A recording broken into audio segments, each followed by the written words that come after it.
Jerônimo Savonarola, o precursor da Grande Reforma, 1452–1498.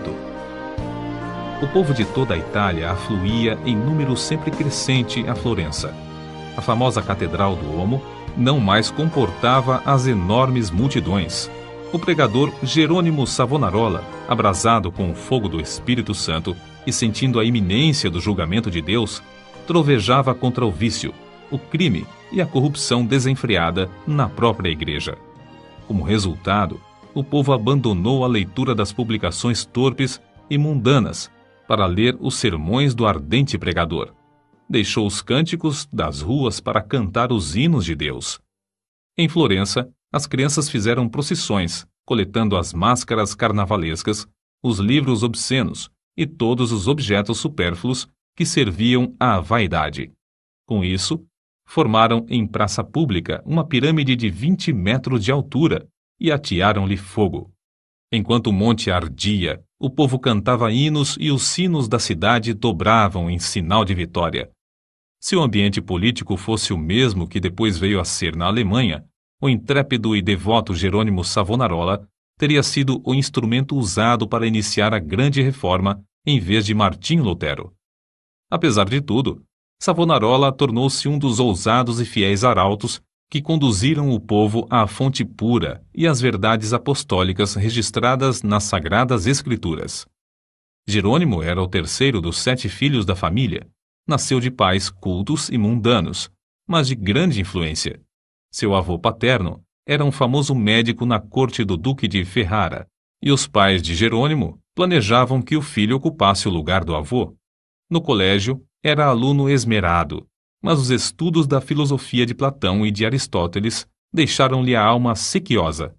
Foram, sem dúvida, os escritos de Tomás de Aquino que mais o influenciaram, a não ser as próprias escrituras, a entregar inteiramente o coração e a vida a Deus.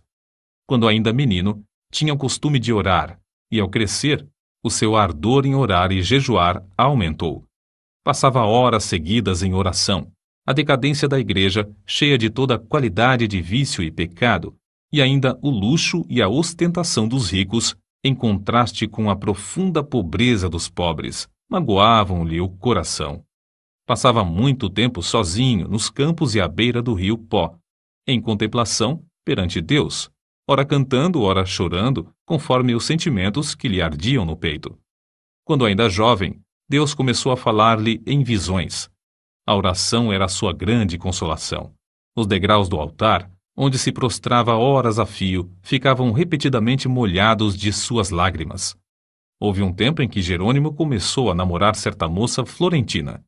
Mas quando ela mostrou quanto era desprezível que um membro de sua orgulhosa família Strozzi pudesse se unir a um Savonarola, Jerônimo abandonou para sempre a ideia de casar-se. Voltou a orar com crescente ardor. Enjoado do mundo, desapontado acerca dos seus próprios anelos, sem achar uma pessoa compassiva a quem pudesse pedir conselhos, e cansado de presenciar as injustiças e perversidades que o cercavam, coisas que não podia remediar, resolveu abraçar a vida monástica.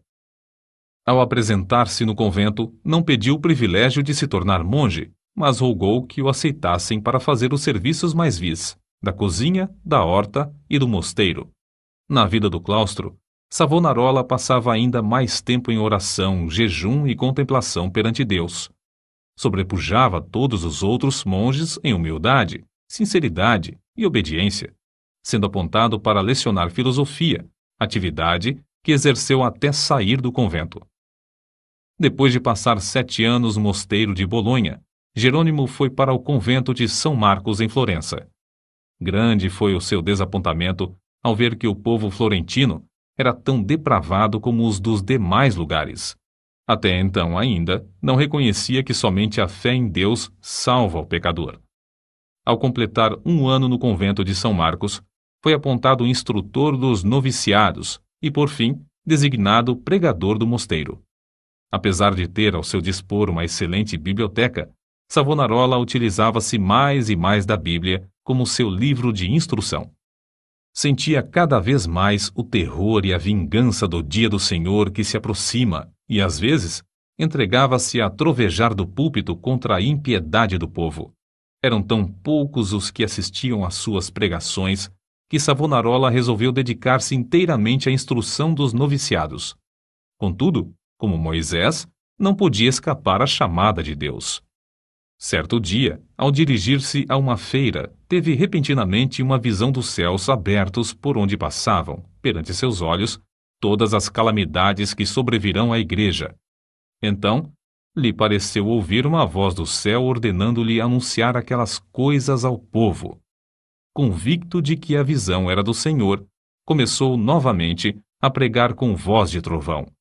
Sob a nova unção do Espírito Santo, a sua condenação ao pecado era feita com tanto ímpeto que muitos dos ouvintes, ao fim da prédica, saíam andando atordoados, sem falar, nas ruas. Era coisa comum, durante seus sermões, homens e mulheres de todas as idades e de todas as classes romperem em veemente choro. O ardor de Savonarola na oração aumentava dia após dia, e sua fé crescia na mesma proporção. Frequentemente, ao orar, caía em êxtase. Certa vez, enquanto sentado no púlpito, sobreveio-lhe uma visão durante a qual ficou imóvel por 5 horas. Nesse período, todos os presentes à igreja contemplaram o rosto do pregador brilhando. Em toda a parte onde Savonarola ministrava, seus sermões contra o pecado produziam profundo terror. Os homens mais cultos começaram então a assistir às pregações em Florença. Foi necessário realizar as reuniões na Duomo, onde continuou a pregar durante 8 anos.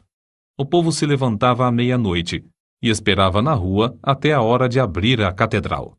O corrupto regente de Florença, Lorenzo Médici, experimentou todas as formas de abordagem, a bajulação, as peitas, as ameaças e os rogos, para induzir Savonarola a desistir de pregar contra o pecado, especialmente contra a perversidade do regente. Por fim, vendo que tudo era debalde, contratou o famoso pregador Frei Mariano para falar contra Savonarola. Frei Mariano pregou um sermão, mas, pelo fato de o povo não ter prestado atenção à sua eloquência e astúcia, ele não ousou continuar.